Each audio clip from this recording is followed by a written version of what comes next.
রুমে শুয়ে শুয়ে ফোন টিপছিলাম। এমন সময় আপু এলো আমার রুমে। এসেই কর্কশ গলায় বলতে লাগলো, এই, তোর সমস্যা কি? তুই আমার বান্ধবীদের সাথে ঝগড়া করছিস কেন? বাসাটা কি তোর একার নাকি? আর একদিন উল্টাপাল্টা কথা বললে তোর খবর আছে।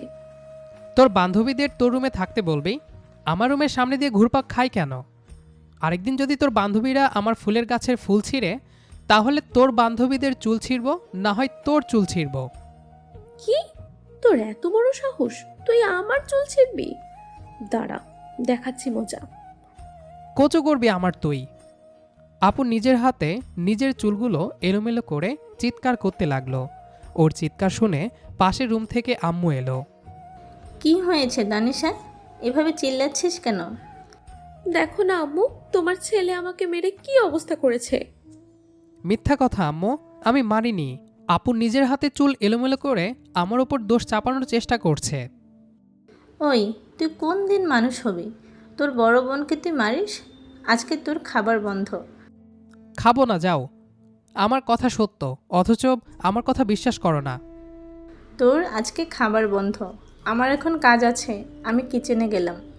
তানিশা, তুই আমার সাথে রান্নাঘরে চল। যাও যাও, কোনো ব্যাপার না।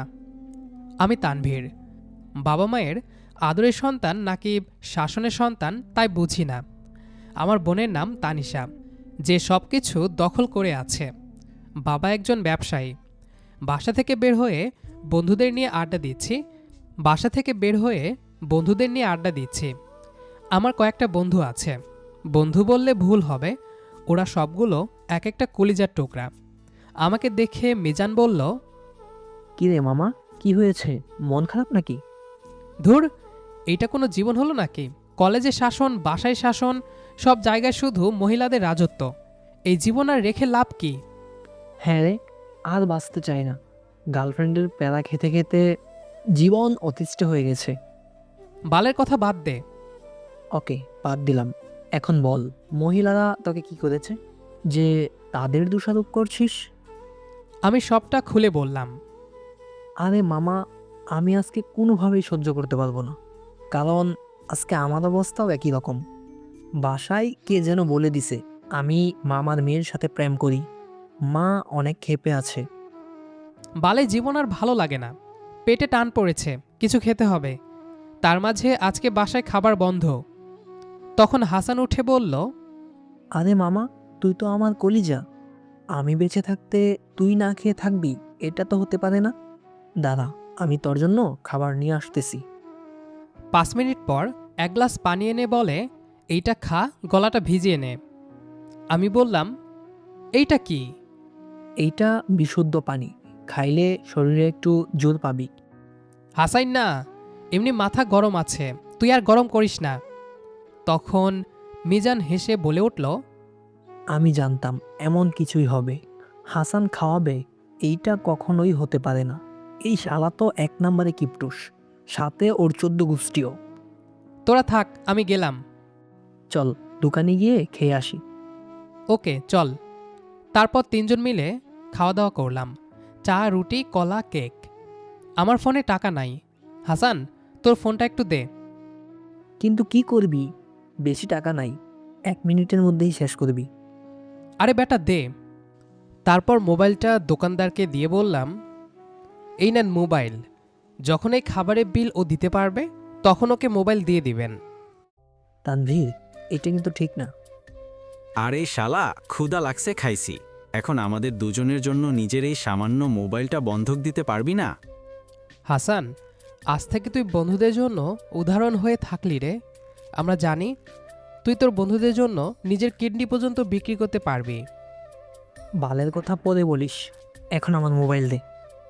মোবাইল তো তুই চাইলেই দোকানদার দিয়ে দিবে। এমন সময় একটা মেয়ে দোকানে এসে বলে, মামা একটা আইসক্রিম দেন। তানভীর, তুই গরম হয়ে গেছিস, ঠান্ডা একটা আইসক্রিম খা। আমি আইসক্রিম খাই না, আইসক্রিম খাই ফকিন্নিরা।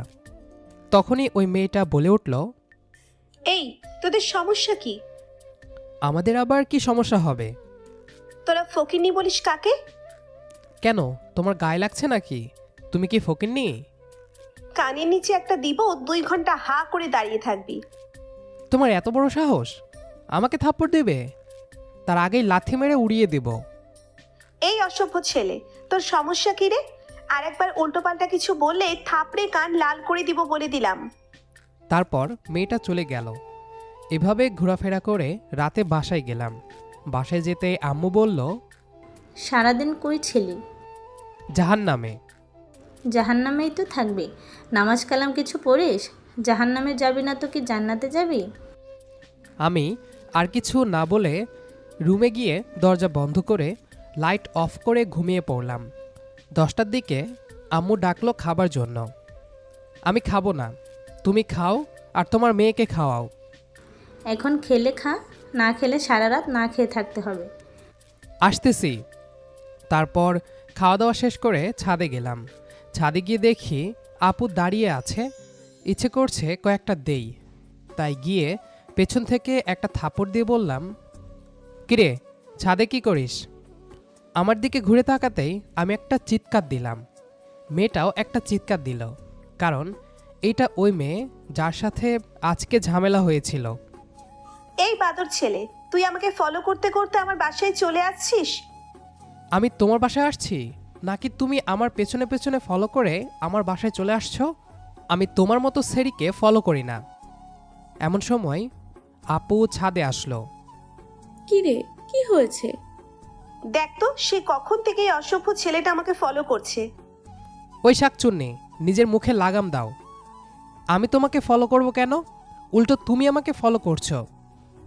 তোরা থাম তো, তোরা কেউ কাউকে ফলো করিসনি। দেখ তানিশা, এই ছেলেটার কথাগুলো সুবিধার লাগছে না। আরে আনিকা, এটা আমার ছোট ভাই তানভীর, আর তানভীর এটা আনিকা, আমার ফ্রেন্ড। আর ও আজ থেকে আগামী 1 মাস এখানে থাকবে। কি? এক তোর জ্বালাই বাসা থেকে বাইরে থাকতে হয়, আর এখন আবার নতুন একটা আনছিস? আমার সাথে না পেরে এখন আমার পিছনে বান্ধবীকে লাগিয়ে দিয়েছিস। এইটা তোর ভাই? দুনিয়ার বদমাইশ, রাস্তায় আমার সাথে ঝগড়া করছে। ওই একদম চুপ। কেন? সবাই জানুক তুমি কেমন ভালো ছেলে। আরেকটা কথা বললে এবার সত্যি সত্যি লাথি মেরে উড়িয়ে দিব বলে দিলাম। এই কুত্তা, তোর মুখে থুথু দিব বলে দিলাম। পারলে ঠেকাইস। তারপর চলে আসলাম আমি আমার রুমে, আর ওরা ওদের রুমের ভিতর গিয়ে কথা বলছে। তোর ভাই এত খারাপ কেন রে? এই, তুই আমার ভাইরে খারাপ বলছিস কেন? দেখলি না কেমন করে কথা বললো? সকাল থেকে আমার ওপর রাগ করে আছে। মিথ্যা অভিযোগ দিয়ে সারাদিন না খাইয়ে রাখছি, তাই আমার রাগ তোর উপর ঝাড়ছে। আমার ওপর যতটুকু পাইছে দিছে। আনিকা বলল, তোর ভাই কি সবসময় তোর সাথে এমন করে নাকি? সব সময় না, যখন আমি খোঁচা দিই তখন এমন করে। বাহ, বেশ ভালো তো। ইস, যদি আমার একটা ভাই থাকতো। দূর, তোদের ঝগড়া দেখে আমারও ঝগড়া করতে মন চাইছে। আগামীকাল আমি তোর ভাইয়ের সাথে ঝগড়া করব। ঝগড়া করার দরকার নেই, ঝগড়া করলে সারাদিন না খেয়ে থাকে। ঠিক আছে, তাহলে করলাম না। অনেক কিছু মিস করলাম রে। আচ্ছা, তোর বাবা মা কতদিন দেশের বাইরে থাকবেন? আগামী 1 মাস। আমাকেও সঙ্গে যেতে বলেছিলেন, তবে আমার ভালো লাগেনি, তাই যাইনি। এই 1 মাস তোর সাথেই থাকবো। ঠিক আছে, কোনো সমস্যা নেই। তোর যতদিন মন চায় থাক, তবে তানভীরের কথায় কিছু মনে করিস না। ওকে, এবার তাহলে ঘুমা। সকালবেলা মনে হচ্ছে আমার রুমে অনেক বৃষ্টি হচ্ছে, তাই ঘুম ভেঙে গেল। তাকিয়ে দেখি আপু দাঁড়িয়ে আছে। মনে হচ্ছে কাঁচা খেয়ে ফেলি। কিরে ডাইনি, তুই আমাকে পানি দিয়ে ভিজে দিলি কেন? এই, তুই এত ঘুমাস কেন? হারামি, তুই আমার স্বপ্নটাই নষ্ট করে দিলি। বাস্তবে তো তোর জ্বলার কারণে প্রেম করতে পারলাম না। অনেক কষ্ট করে স্বপ্নে একটা মেয়েকে পটালাম। এখন বিয়ের কথা হচ্ছিল, তুই আমার বিয়েটা ভেঙে দিলি। দূর হয়ে যা আমার চোখের সামনে থেকে। এই, তুই প্রেম কর, তাতে আমার কোনো চিন্তা নাই। আমি চিন্তা করি তোর পাল্লায় পড়ে কোন মেয়ের জীবন নষ্ট হবে সেইটা ভেবে। আর শোন, আম্মু তোকে ডাকছে, চলে আয়। যা, আমি আসতেছি। ফ্রেশ হয়ে আম্মুর কাছে গেলাম। নাস্তা করে একটু তোর বাবার অফিসে যা। আজকে না খেয়ে তোর বাবা অফিসে গেছে, খাবার নিয়ে যা। ঠিক আছে, দাও। খাওয়া দাওয়া শেষ করে বাবার অফিসে খাবার নিয়ে গেলাম। তারপর কলেজে চলে আসি। কলেজে এসে মিজান আর হাসানের সাথে বসে আড্ডা দিচ্ছিলাম। এমন সময় আপু ফোন করে বলল তাদের কলেজে নাকি আজকে অনেক ঝামেলা হচ্ছে। রাজনৈতিক দুই গ্রুপের মধ্যে চরম তোলপাড় সৃষ্টি হয়েছে, তাই কলেজ থেকে বাসায় ফিরে আসতে চাইছে, কিন্তু তারা দুজন অনেক ভয় পাচ্ছে। তারপর আপুর কলেজে গেলাম, গিয়ে দেখি বেশ বড় ধরনের ঝগড়া হচ্ছে। কোনো রকমে ভিতরে গিয়ে পেছনে গেট দিয়ে বের হয়ে আসলাম। তুই আসতে এত দেরি করলি কেন? দেরি করলাম কোথায়, মাত্র আধা ঘন্টা লাগছে। হয়েছে হয়েছে, এত কথা বলার দরকার নাই। তারপর আপু বাইকে উঠল আর আনিকাও। এবার যাবি নাকি এখানেই দাঁড়িয়ে থাকবি? যাচ্ছি। তোর মুখে অল টাইম করলার মতো তিতা থাকে কেন রে? তুই যেই ছেলের ঘরে যাবি সেই ঘরে গ্যাস বিল লাগবে না, তোর মাথায় হাঁড়ি পাতিল রাখলেই রান্না গরম হয়ে যাবে। আচ্ছা তানিশা, তুই তোর ভাইয়ের সাথে সব সময় এমন করে কথা বলিস কেন? তোর ফোন পাওয়ার সাথে সাথেই তো চলে আসছে, আর তুই ওর সাথে ঝগড়া করছিস। এই যে শাকচুন্নি, আপনি আমাদের মাঝখানে আসছেন কেন? কি? আমি শাকচুন্নি? আমি তো তোমার পক্ষ নিয়েই কথা বলছিলাম। এত পক্ষ নিতে হবে না। তারপর বাসায় চলে আসলাম। শোন, তোর জন্য কিছু টাকা রাখছি, তুই আমার কাছ থেকে নিয়ে নিস। কোনো মতলব আছে নাকি? থাক, নিতে হবে না।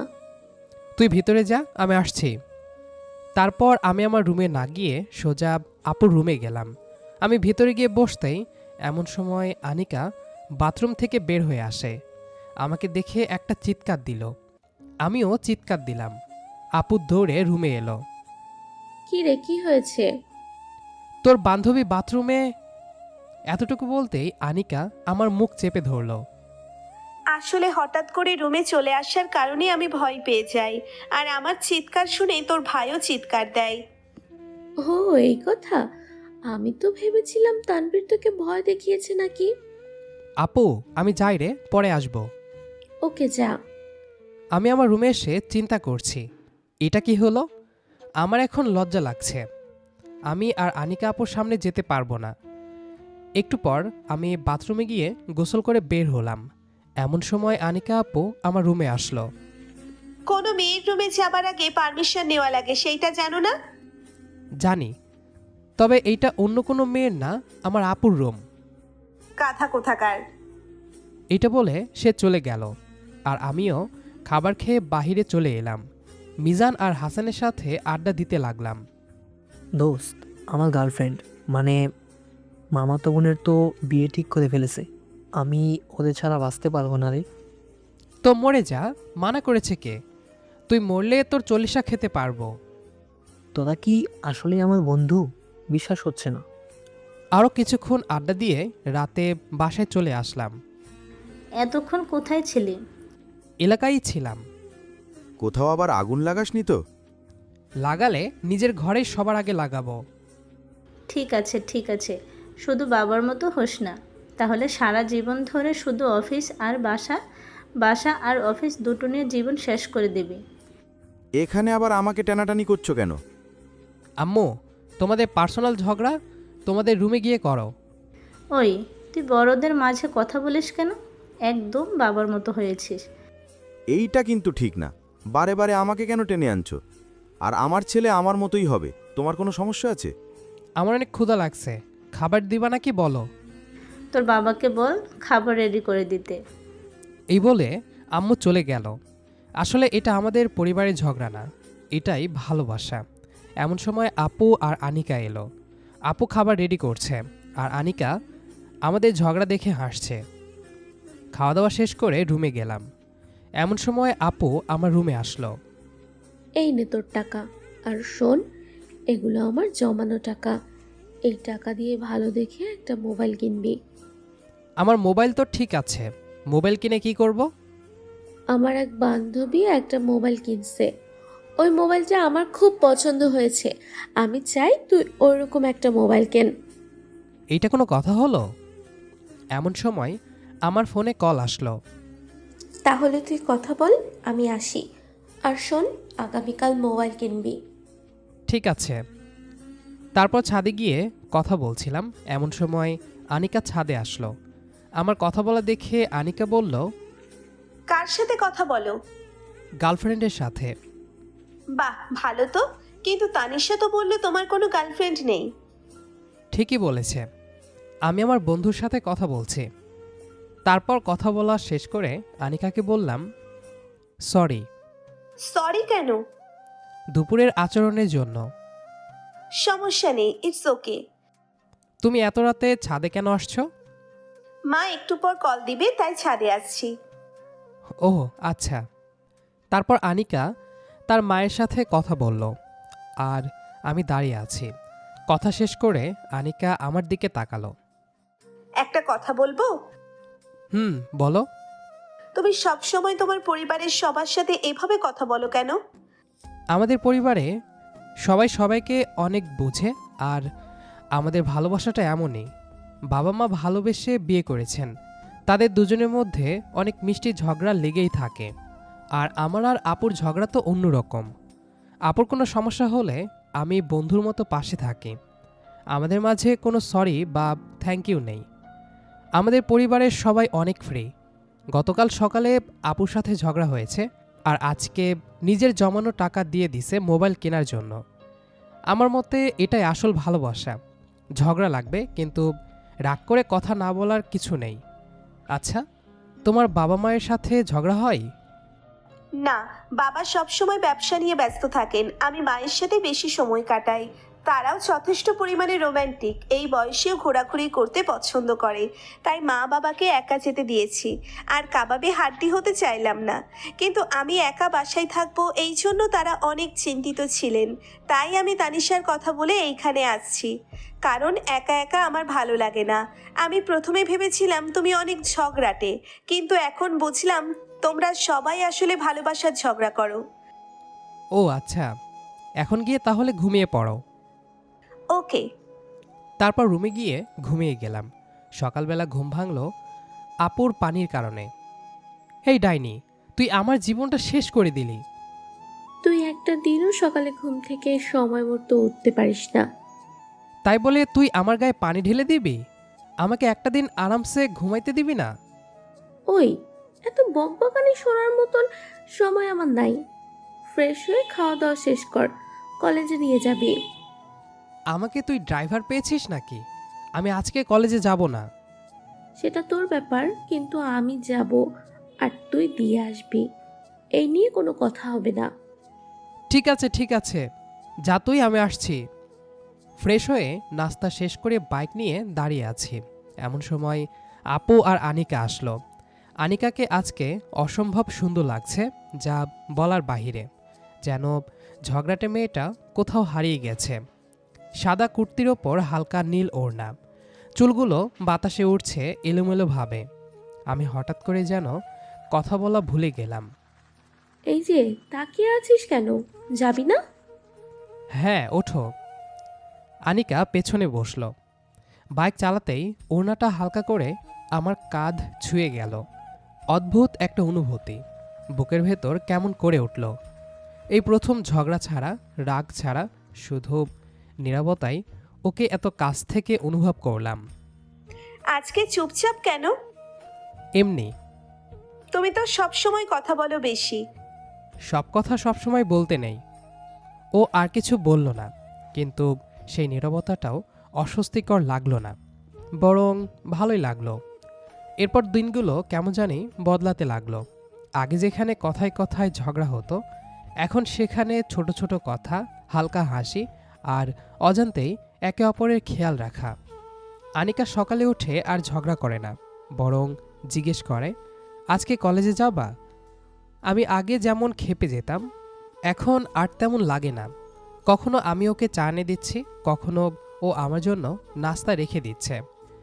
কেউ কিছু বলছি না, কিন্তু দুজনেই বুঝতে পারছি যে কিছু একটা বদলে যাচ্ছে। একদিন বিকেলে ছাদে দাঁড়িয়েছিলাম দুজন। আকাশটা লালচে, সূর্য ডুবছে ধীরে ধীরে। জানো, আগে তোমাকে খুব খারাপ ছেলে মনে হতো, আর এখন? এখন মনে হয় তুমি খুবই ভালো একটা ছেলে। আমি কিছু বললাম না। কথাগুলো বুকের ভেতর কোথাও যেন আটকে গেল। কয়েকদিন পর ঝগড়া আবার হলো, কিন্তু এবার আলাদা। তুমি আমার ফোন না ধরেই ঘুমিয়ে পড়লা কেন? আমি কি তোমার ফোন ধরতে বাধ্য নাকি যে দিলেই ধরতে হবে? না, কিন্তু কিন্তু কি? আমি থেমে গেলাম।